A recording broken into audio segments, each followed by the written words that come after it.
Welcome to episode 34 in our series on how to live long and prosper. We're focusing on accelerated learning, and specifically the first day that's focused, a lot of focusing going on speed reading.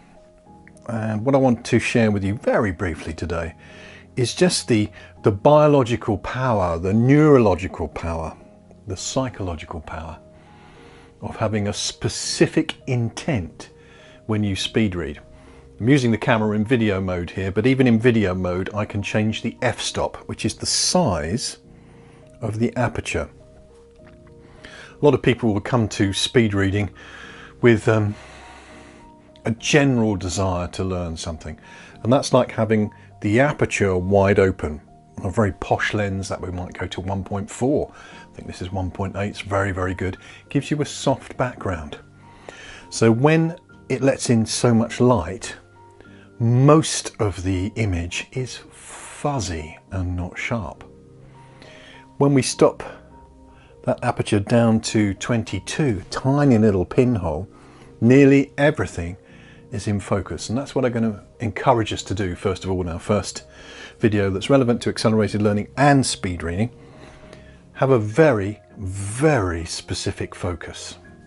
Very interesting example of this. I trained in speed reading initially with a book from the Open University, very good, How to Study, and then with Tony Buzan and Van der North.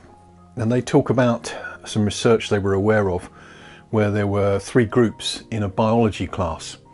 There was a control group that was kept in the dark, what we call mushroom management, keep them in the dark and feed them. Then there was a group that was primed that there was going to be a test, and they were told it was going to be a test on general biology, general biological test on the text that they were studying. And then there was a group that was told it was going to be on osmosis. Boom, tiny little focus. Now the question is, which group do you think did best on the general knowledge test on biology? So it was a setup. There was a control group, didn't have a clue. There was a group that was warned it would be the general knowledge test. And there was a group that was misinformed that it would be the osmosis test. Which group did best? The osmosis test. And the reason was their purpose, their intention, their focus for studying the text was so pure that they had to filter everything through that intent. You would think that they would filter out stuff that wasn't relevant to the osmosis, but they had to process everything.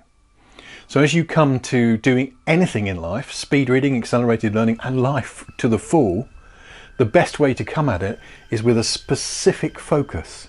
Because when you know what you want, you're not like Alice in Wonderland when she met the Cheshire Cat. And she said to the Cheshire Cat, she said, can you tell me which way to go? And the Cheshire Cat smiled and said, well, that rather depends on where you want to get to. And she said, well, anywhere will do, really. And he said, well, any path will get you there. And she said, and will I get there? I'm not quoting it perfectly here, but he said, oh, if you keep walking long enough, you'll get there. And that's most people's attitude to life. Just keep walking, just keep going. Go with the flow. And it sounds attractive and it sounds great, but it's not the approach of champions. Champions have a narrow focus, a narrow intent, whether it's speed reading, accelerated learning, or life. And because they have that strong focus, everything is filtered through that intention, and they get much greater depth of field as a result. Hope you find that helpful. If it was helpful, thumbs up, and I look forward to episode 35 where we go deeper into speed reading. Live long and prosper.